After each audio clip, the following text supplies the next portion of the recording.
Alma venait de prendre son service dans le luxueux hôtel où elle travaillait comme femme de ménage. Nouvelle, discrète et belle, elle était si naturelle qu'elle attisa la curiosité des autres employés quant à son passé. Ce soir-là, elle fut chargée de nettoyer la suite présidentielle, une chambre censée appartenir au mystérieux milliardaire qui se montrait rarement, mais dont la présence imprégnait tout l'immeuble. Elle travaillait tard dans la nuit, veillant à ce que tout soit impeccable. La chambre était plus qu'une suite, c'était presque un palais. Canapé moelleux, drap de soie, touche dorée. La douce musique de fond et le subtil parfum de lavande dans l'air l'empêchaient de résister à la somnolence envahissante qui l'envahissait. Alma se dit qu'elle se reposerait 5 minutes seulement, au bord du lit king size. Mais ces 5 minutes se transformèrent en heures. Elle s'endormit profondément, recroquevillée innocemment au coin du lit, vêtue de son uniforme. La porte s'ouvrit avec un bruit sec peu après minuit. Un homme grand, vêtu d'un costume noir, entra, déboutonnant son col et jetant ses clés sur la table. Lorsqu'il aperçut la silhouette endormie sur son lit, il se figea, la confusion et la curiosité envahissant son beau visage. Le milliardaire Liam Hart avait passé la nuit à gérer les tensions au sein du conseil d'administration et les faux sourires lors d'un événement privé qui ne lui avait pas plu. Il souhaitait simplement dormir en paix, mais trouver une femme endormie dans sa chambre n'était pas prévu. Au début, il pensa qu'il s'agissait d'un piège, peut-être d'une fan ou d'un membre du personnel en train de jouer à des jeux. Mais en s'approchant, il vit le chariot de ménage garé près de la porte et ses chaussures toujours soigneusement alignées à côté. Elle remua au bruit de ses pas, les yeux s'ouvrant lentement. La panique remplaça aussitôt le sommeil sur son visage lorsqu'elle sauta du lit. « Je suis désolé, monsieur. Je ne voulais pas. J'étais tellement fatiguée. Je ne pensais pas que tu reviendrais si tôt, balbutia-t-elle, les joues rouges de gêne. Son cœur battait fort tandis qu'elle rassemblait ses affaires, terrifiée à l'idée de perdre le travail dont elle avait désespérément besoin. Liam n'a pas crié ni appelé la sécurité. Il a simplement fixé d'un regard indéchiffrable. « Tu as de la chance, je ne suis pas du genre à crier, » a-t-il dit d'une voix basse et calme. « Mais ne recommence pas. » Alma hocha vivement la tête et se précipita dehors, les mains tremblantes. Ce qu'elle ignorait, c'est que Liam n'était pas en colère, il était intrigué. De retour dans les quartiers du personnel, Alma avait du mal à dormir. Elle rejouait la scène encore et encore, souhaitant pouvoir la retirer. Heureusement, la nouvelle n'avait pas filtré, mais la peur d'être renvoyée la hantait toujours. Le lendemain matin, elle marchait sur des œufs, attendant d'être appelée par les RH, ou pire, mais l'appel ne vint jamais. Au lieu de cela, on lui demanda de nettoyer à nouveau la même suite. Elle hésita devant la porte, incertaine de l'accueil qui l'attendait. Quand elle entra, la pièce était vide, mais un mot était posé sur la table. « Essaie de ne pas faire de sieste cette fois-ci. » Était griffonné sur le papier. Son visage devint rouge. Se moquait-il d'elle? Quoi qu'il en soit, elle se mit rapidement au travail, déterminée à se racheter et à faire meilleure impression cette fois. Pendant ce temps, Liam l'observait discrètement depuis un écran. Il y avait quelque chose de rafraîchissant chez elle. Elle n'était pas comme ces femmes qui se jetaient sur lui ou qui essayaient de lui voler son portefeuille. Elle ne savait même pas qui il était vraiment à son réveil cette nuit-là. Cette peur sincère dans son regard réveilla en lui quelque chose d'inattendu. Les jours qui suivirent furent étrangement calmes, mais chargés. Alma poursuivit ses tâches avec professionnalisme, évitant de nouvelles erreurs, mais elle sentait sa présence même en son absence. Parfois, il était là à son arrivée, sirotant tranquillement son café, faisant semblant d'être au téléphone, et pourtant, ses yeux suivaient chacun de ses mouvements. Il ne parlait jamais inutilement, mais son silence en disait plus que des mots. Alma commença à se surprendre à s'habiller plus proprement avant d'entrer dans sa suite, repoussant plus soigneusement ses boucles qui lui tombaient sur les yeux. Elle se disait que c'était juste du respect pour son travail, mais au fond d'elle-même, une petite voix lui murmurait que c'était devenu plus que ça. Chaque jour ressemblait à un jeu étrange, dont aucune d'elles n'admettait qu'il s'y livrait. Puis, un matin, une nouvelle gouvernante nommée Kira prit ses fonctions et perçut immédiatement cette énergie inhabituelle. « Tu nettoies sa chambre tous les jours? Ça doit être sympa d'être la favorite, dit-elle d'un ton tranchant. Alma ne répondit pas, mais la jalousie de Kira couvait, et ce n'était qu'une question de temps avant qu'elle ne déborde. Kira commença à suivre Alma de près, proposant d'aider à nettoyer la suite de Liam, même quand elle n'était pas affectée. Au début, Alma pensa que c'était juste l'envie de trouver un nouveau travail, mais il devint vite évident que Kira s'y accrochait. Un jour, alors qu'Alma essuyait les vitres, elle entendit Kira discuter avec Liam dans le salon, riant un peu trop fort à ses blagues et lançant des compliments comme des confettis. Liam répondit à peine, mais l'insistance de Kira grandit. Alma essayait de se concentrer sur son travail, feignant de ne pas remarquer que Kira s'attardait dans la suite bien après la fin de leur service. Le fait que Kira se mette à répandre des rumeurs parmi le personnel, affirmant qu'Alma avait agi pour obtenir les faveurs du patron, n'arrangeait rien. Un après-midi, en sortant de la suite, Alma trouva un papier plié dans ses produits de nettoyage. « Retrouve-moi ici ce soir. Ne t'inquiète pas, pas de nettoyage à prévoir. » C'était simplement signé d'un elle. Son cœur battait la chamade. Elle ne savait pas si elle devait y aller. Mais la curiosité, et quelque chose de plus profond, l'attirait vers l'inconnu. Alma hésita toute la journée. Et si c'était un piège? Et si Kira essayait de la piéger? Mais l'écriture était indéniablement celle de Liam, fluide et maîtrisée. Ce soir-là, vêtue d'une robe simple qu'elle n'avait jamais portée auparavant, elle se rendit au bar sur le toit mentionné dans le mot. Les peaux moites, elle entra dans le coin éclairé aux bougies où Liam était assis seul. Il parut surpris, mais ravi qu'elle soit venue. « Je ne pensais pas que tu le ferais, » dit-il en lui faisant signe de s'asseoir. Alma hésita avant de s'asseoir. « Pourquoi suis-je ici ?» demanda-t-elle d'une voix à peine plus forte qu'un murmure. Liam se pencha en avant, le regard intense. « Parce que j'ai pensé à toi. Et d'habitude, je ne pense à personne. » Le silence entre eux était magnétique. Alma était à la fois confuse, flattée et prudente. Elle ne savait pas ce qu'il voulait, mais la chaleur de sa voix, son regard sans jugement, lui donnait l'impression de ne plus être invisible. Elle ne savait juste pas encore si c'était une bénédiction ou une malédiction. Leur rencontre sur le toit ne s'était pas terminée par des déclarations ou des baisers, juste par un regard prolongé et une promesse de Liam. « Tu me reverras plus souvent. » Alma essaya de retourner travailler comme si de rien n'était, mais son cœur la trahissait. Chaque fois qu'elle rangeait sa chambre, ses mains tremblaient légèrement, son souffle s'arrêtant lorsqu'elle sentait encore son eau de Cologne. Fidèle à sa parole, Liam devint plus visible. Il commença à la rejoindre pendant le ménage, à lui poser des questions sur sa vie, à rire de son humour pince sans rire. Le personnel commença à le remarquer, et les murmures se portèrent sur les escaliers. Kira, en particulier, était furieuse.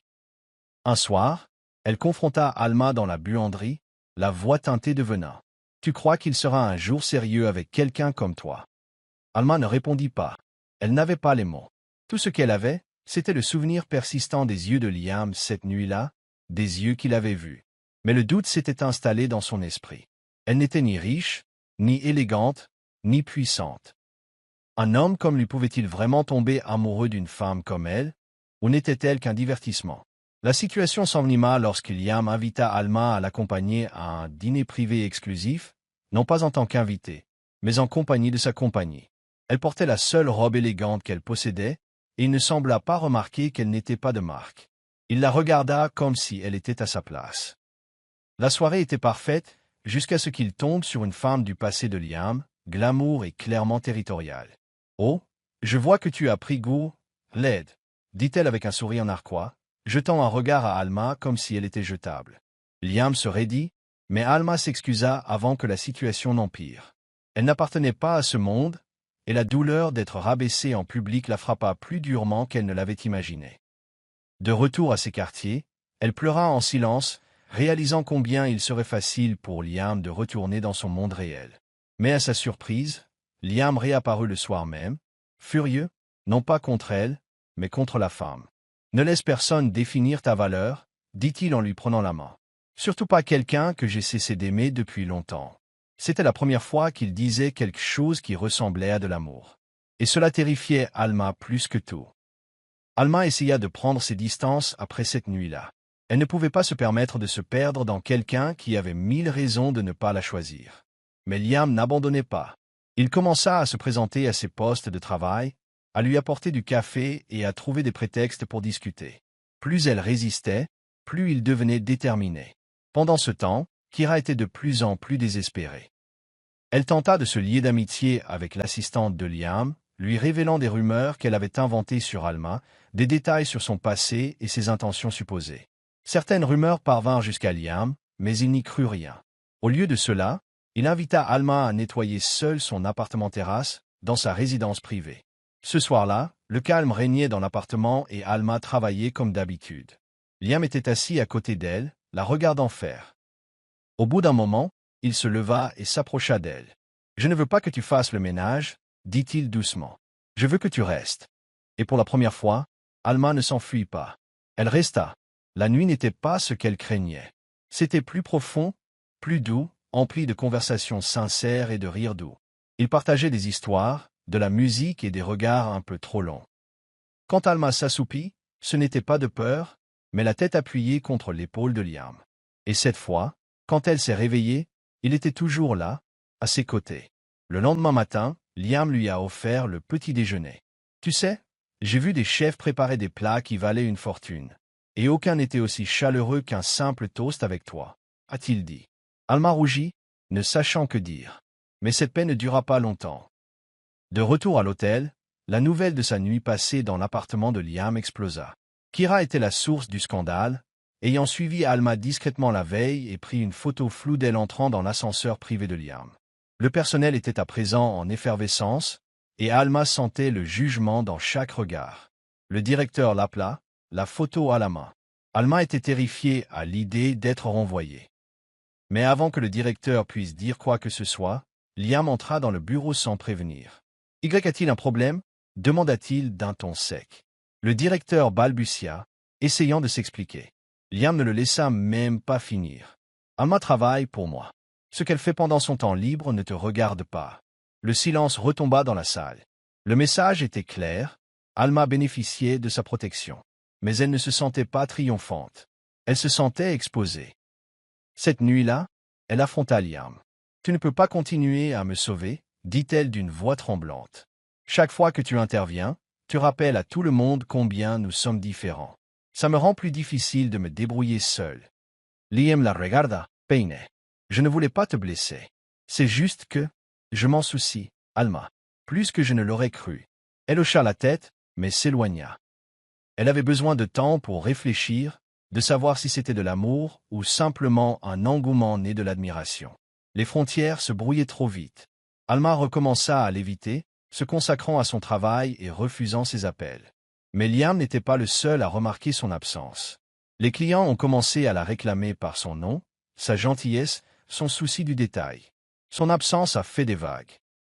Même certains membres du personnel, qui se moquaient autrefois d'elle, la considéraient désormais avec respect. La direction de l'hôtel ne l'a pas manqué. Un après-midi, le directeur général l'a convoquée. Elle craignait une nouvelle confrontation, mais fut surprise lorsqu'il lui proposa une promotion, celle de superviseur du service clientèle. C'était un grand pas en avant, et même si elle soupçonnait Liam d'y être pour quelque chose, le manager lui assura « Tu l'as mérité. Tout le monde le voit, sauf toi. » Pour la première fois, Alma se redressa un peu. Liam la retrouva ce soir-là, sur le même toit où ils s'étaient parlé pour la première fois. « Tu as réussi » dit-il avec fierté. « Et je n'y suis pour rien. » Elle hocha la tête en souriant. Il lui tendit la main. « Viens avec moi. Pas de pression, pas d'attente. Allons simplement nous promener ensemble. » Et cette fois, Alma n'a pas hésité. Leur relation s'est lentement épanouie en secret. Promenades nocturnes, dîners tranquilles et matinées rythmées par des regards silencieux dans les halls d'hôtel. C'était réel, c'était fragile, mais c'était le leur. Cependant, tout le monde n'était pas content. Kira, se sentant complètement remplacée, fit un dernier geste. Elle imprima des flyers avec la photo d'Alma et Liam prise lors de la soirée aux Pentouses, en y ajoutant son propre faux titre, du ménage à l'escalade, comment dormir jusqu'au sommet.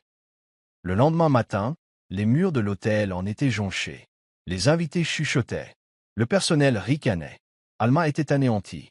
Elle s'enferma dans les quartiers du personnel, humiliée au-delà des mots. Liam déchira tous les tracts qu'il put trouver et organisa une conférence de presse cet après-midi-là. Il ne se contenta pas de la défendre, il la présenta. « Cette femme n'est pas seulement une personne qui compte pour moi. C'est une personne que j'admire. Et elle a mérité son chemin jusqu'ici. C'était la chose la plus audacieuse qu'il ait jamais faite. » La presse s'est emballée. Mais Kira aussi. Elle fut immédiatement renvoyée, escortée dehors dans la honte. Alma observait la scène de loin, hésitant encore entre la gratitude ou la crainte de la médiatisation de la situation. La pression ne s'atténuait pas. Liam a commencé à subir la pression des membres de son conseil d'administration et de sa famille, qui remettaient en question ses choix. Son père, figure influente du secteur, a exigé un entretien privé. « Tu risques tout pour une fille qui change les draps », a-t-il ironisé. La voix de Liam était calme mais froide. Je suppose que tout cela ne valait pas grand-chose. Alma, entendant une partie de la conversation, comprit le prix que Liam payait. Elle recommença à se replier sur elle-même, se sentant comme un fardeau. « Tu ne devrais pas avoir à choisir entre moi et ton avenir, » lui dit-elle un soir. « Alors arrête de t'éloigner, » répondit-il. « Tu fais partie de mon avenir, si tu le permets. » Mais avant qu'elle puisse se décider, un nouveau rebondissement survint. Un investisseur s'est retiré de l'un des projets majeurs de Liam, invoquant l'instabilité de son leadership. La presse s'en est emparée. Son image a été ternie. Et une fois de plus, Alma s'est sentie à l'origine de tout. Alma n'arrivait pas à dormir. Elle restait éveillée, écoutant le vent nocturne tandis que la culpabilité la déchirait comme une tempête. Tout ce que Liam avait construit était menacé à cause d'elle. Et il avait beau affirmer qu'elle n'en était pas la cause, les gros titres, les rumeurs et les regards noirs disaient le contraire. Elle lui écrivit un mot, le plia d'une main tremblante et le laissa devant sa porte avant de disparaître dans la nuit.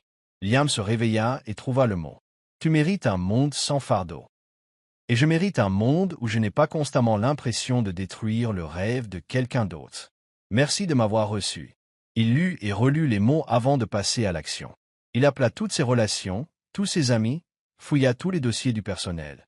Mais Alma avait disparu. Elle avait démissionné de l'hôtel et changé de numéro. Personne ne savait où elle était allée. Liam, malgré ses problèmes croissants avec les médias et les affaires, passa des jours à la chercher. Il offrit même une récompense pour toute information, non pas pour la couvrir de honte, mais parce qu'il ne pouvait pas respirer sans elle. Il ne voulait pas de l'Empire. Il voulait Alma. Loin de la ville, Alma travaillait dans une petite auberge locale sous un faux nom. Son cœur se serrait à chaque fois qu'elle pensait à Liam, mais elle se persuadait que c'était pour le mieux. Le monde dont ils étaient issus ne les laisserait jamais heureux. Ici, elle était en sécurité, de nouveau invisible, jusqu'à ce qu'une nuit pluvieuse, une voiture de luxe s'arrête devant l'auberge. Elle ne le reconnut pas au début, mais lorsque Liam sortit, trempé et épuisé, son souffle se coupa. « J'ai visité 5 villes, 32 auberges. J'étais prêt à en visiter une centaine de plus, dit-il d'une voix rauque. Mais je ne pars pas sans toi. » Alma resta figée. C'était trop, ses yeux, la pluie, la douleur dans sa voix. « Je n'ai jamais eu besoin de perfection, dit-il. J'avais juste besoin de réalisme. Et toi, Alma, tu es la chose la plus authentique de ma vie. » Elle fondit en larmes, sans un mot, se jeta dans ses bras. Pour la première fois depuis des semaines, elle s'autorisa à croire qu'elle pouvait trouver sa place dans le cœur de quelqu'un sans avoir à s'excuser.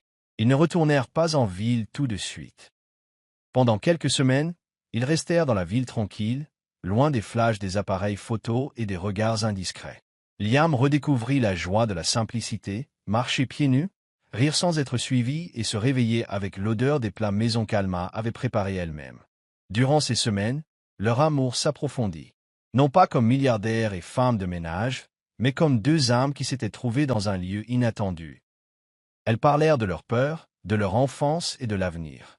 Un soir, alors qu'elles observaient les étoiles, Liam lui demanda « Est-ce que tu épouserais quelqu'un comme moi ?» Alma sourit. « Je n'épouserai pas quelqu'un comme toi, » dit-elle. « Mais je t'épouserai. » Ils retournèrent en ville main dans la main. Cette fois, il ne s'est pas caché, mais a défié les autres. Les médias ont fait le buzz, mais Liam n'a fait aucune déclaration. Au lieu de cela, il a fait un geste qui a choqué tout le monde. Il quitta son poste de direction et se lança dans une aventure nouvelle, à sa façon, avec Alma à ses côtés. Liam lança un hôtel-boutique, plus petit mais plus personnel, conçu pour se sentir comme chez soi, et non comme un royaume. Et, à la surprise générale, Alma devint sa partenaire. Elle ne se contentait pas d'aider, elle concevait les politiques du personnel, choisissait les couleurs et aménageait l'ambiance de chaque chambre. Elle devint le cœur battant du nouvel établissement. Les critiques s'en moquèrent d'abord, le qualifiant de projet passionné voué à l'échec. Mais les clients, célébrités, influenceurs et voyageurs fortunés, sont arrivés, tout charmé par la chaleur et l'élégance de l'hôtel. L'intuition naturelle d'Alma pour le confort et le goût de Liam pour le luxe ont formé un duo imbattable. Pendant ce temps, Kira tentait un retour en force en rejoignant un autre groupe hôtelier. Mais son amertume transparaissait, et personne n'oublia ce qu'elle avait fait. Elle disparut dans l'ombre, tandis que les noms d'Alma et de Liam ressurgissaient, associés désormais non plus à un scandale, mais à une magie rare et infalsifiable. À mesure que le nouvel hôtel prospérait, le lien entre Alma et Liam ne fit que se renforcer. Mais un soir, Alma reçut une lettre. Elle venait de sa mère, dont elle était séparée depuis son enfance. Elle avait vu Alma dans un magazine et souhaitait la rencontrer. En conflit avec elle-même, Alma le cacha d'abord à Liam. Elle ne voulait pas mêler le passé à l'avenir qu'il construisait. Finalement, elle lui raconta tout. Liam n'a pas insisté, il a simplement dit « Je serai là si tu décides de la rencontrer ». Ce soutien a donné du courage à Alma. Elle a rencontré sa mère dans un café tranquille, et c'était gênant, émouvant, douloureux, mais aussi une guérison. Pour la première fois, Alma pardonna, non pas pour sa mère, mais pour elle-même. De retour chez elle, elle découvrit que Liam avait transformé leur salon en un espace chaleureux rempli de photos d'enfance qu'elle n'avait jamais vues. Il les avait demandées à ses anciens voisins. On peut garder les bons côtés et laisser tomber le reste, dit-il doucement. Alma réalisa qu'elle n'avait pas seulement trouvé un amant, mais son foyer. Les mois passèrent et Alma devint une figure incontournable du secteur, non pas à cause d'un scandale, mais grâce à ses compétences. Elle donna des conférences de motivation aux jeunes travailleurs, contribua à la formation des femmes de ménage et changea les mentalités partout dans le monde.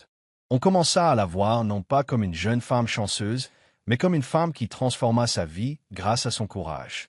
Liam, la voyant s'épanouir, tombait chaque jour un peu plus amoureux. Mais une surprise lui restait. Le jour anniversaire de la nuit où elle s'était endormie pour la première fois dans sa chambre d'hôtel, il avait recréé tout l'espace. Même drap, même fleurs sur la table de nuit, même doux fond sonore de jazz. Alma entra, perplexe. Pourquoi est-ce que ça ressemble à? Liam sourit, sortit une petite boîte en velours et s'agenouilla. Parce que c'est à ce moment-là que j'ai su que tu avais tout changé. Veux-tu m'épouser? Alma rit et pleura à la fois. Oui, murmura-t-elle. 1000 fois, oui. Le mariage n'était pas grandiose, il était magnifique. Juste des amis proches, des fleurs simples, un jardin illuminé de guirlandes lumineuses. Alma a marché jusqu'à l'hôtel non pas dans une robe de créateur, mais dans une robe dans laquelle elle avait cousu des morceaux de son ancien uniforme de femme de ménage, car elle ne voulait jamais oublier ses origines. Liam était ému.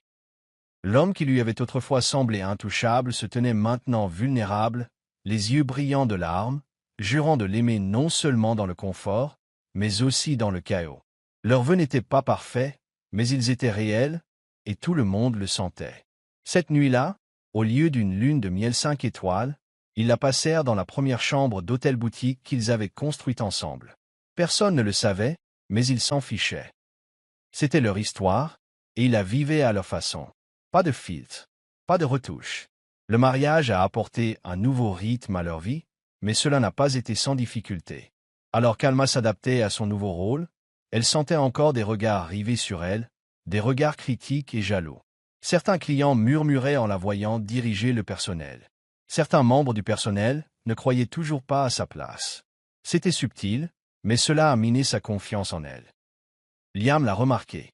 Il l'a emmenée dans son bureau un après-midi et lui a dit « Tu n'as besoin de la permission de personne pour être ici, Alma. Tu l'as déjà mérité. » Pour prouver ses dires, il a fait encadrer son portrait et l'a accroché dans le hall, à côté du sien, non pas en tant qu'épouse, mais en tant que cofondatrice. Elle était stupéfaite, profondément touchée. Ce jour-là, une jeune employée s'approcha d'elle avec nervosité. « Madame » balbutia la jeune fille, « vous donnez de l'espoir aux gens comme moi. » Alma sourit doucement. Alors ne gâche pas cet espoir. Transforme-le en quelque chose d'audacieux. Et depuis lors, Alma arpente les couloirs la tête haute. Leur hôtel est devenu plus qu'une simple destination. Il est devenu un phénomène. Les célébrités réservaient des mois à l'avance, les magazines les présentaient régulièrement et l'histoire d'Alma s'est répandue comme une traînée de poudre. Mais la popularité comportait des risques. Un hôtel concurrent a lancé une campagne de diffamation. répandant de fausses histoires sur le passé d'Alma et cherchant à la faire tomber. Liam était prêt à porter plainte.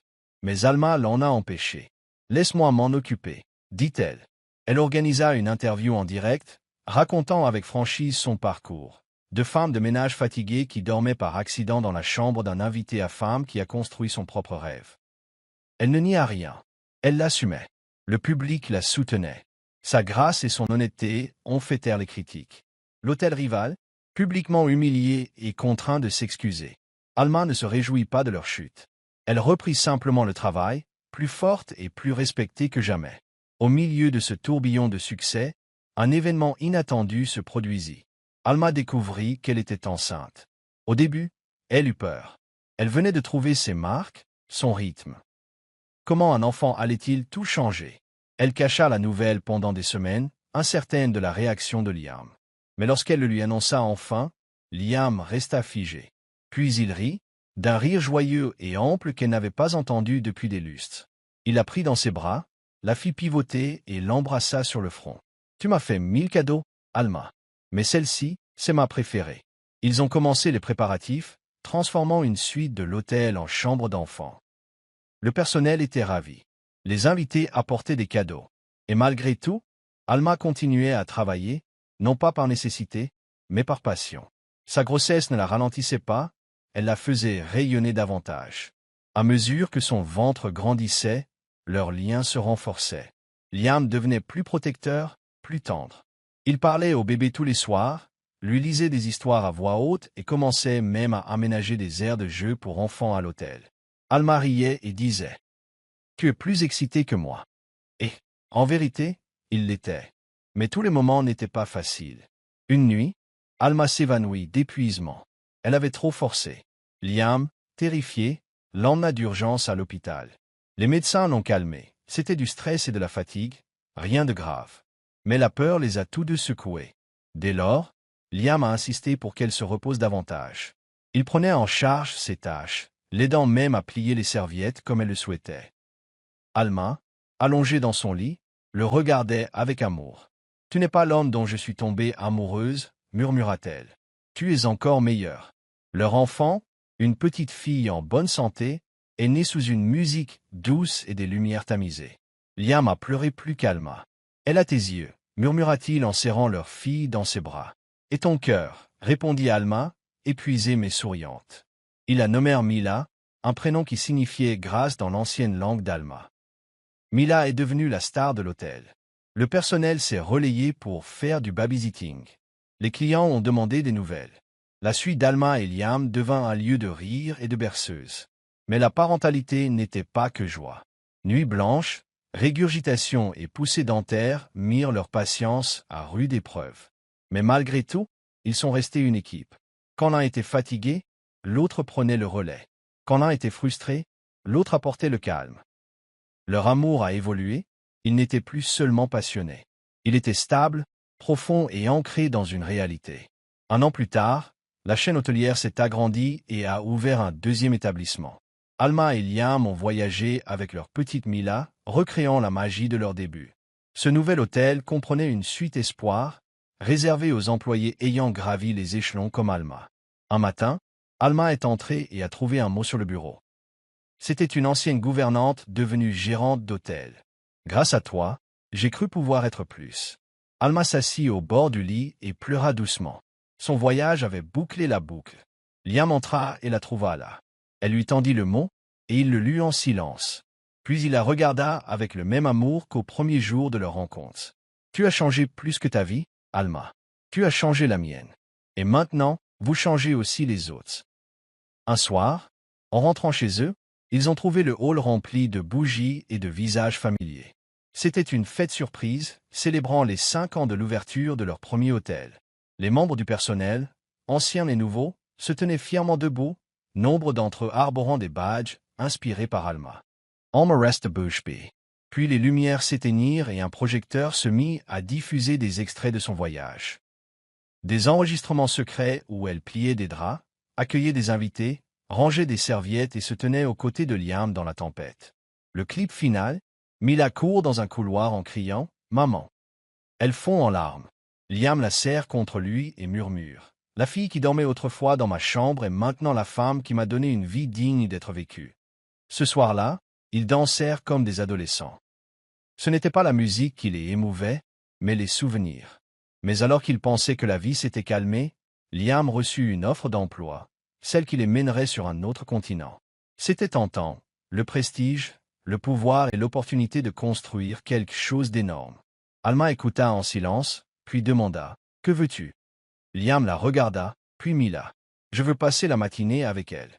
Des nuits avec toi. Je veux t'embrasser sur le front avant d'aller au travail et m'endormir en entendant son rire. Je n'en veux pas plus, j'en veux assez. » Et comme ça, il déclina l'offre. Non pas par manque d'ambition, mais parce qu'il avait trouvé l'essentiel. Au lieu de cela, ils ouvrirent une académie de formation pour le personnel hôtelier issu de milieux défavorisés. Alma a animé des cours, formé des étudiants et partagé son histoire à maintes reprises, non pas pour obtenir des éloges, mais pour que personne ne se croie bloqué là où il était parti. Les années ont passé. L'histoire de la gouvernante qui dormait dans la chambre d'un milliardaire est devenue légendaire. Les nouvelles recrues en parlaient encore avec émerveillement. Les clients demandaient à séjourner dans cette célèbre suite. Mais pour Alma, ce n'était pas une question de gloire, mais de ce qui allait suivre. Un soir, elle traversa les couloirs, plus âgée, plus sage et toujours rayonnante. Elle jeta un coup d'œil dans la suite où tout avait commencé. Liam était là, assis avec Mila, devenue une petite fille curieuse, feuilletant la vieille carte d'employé de sa mère. « C'était vraiment toi, maman ?» Alma hocha la tête en s'agenouillant à côté d'elle. « Oui, et je recommencerai exactement de la même façon. » Liam se pencha, lui baisa la main et murmura « Merci d'avoir dormi dans cette chambre. » Ils rirent tous. Et d'un seul coup, les lumières s'éteignirent, la nuit s'adoucit, et leur histoire, aussi belle et sauvage qu'elle ait été, continua avec paix, détermination et amour éternel.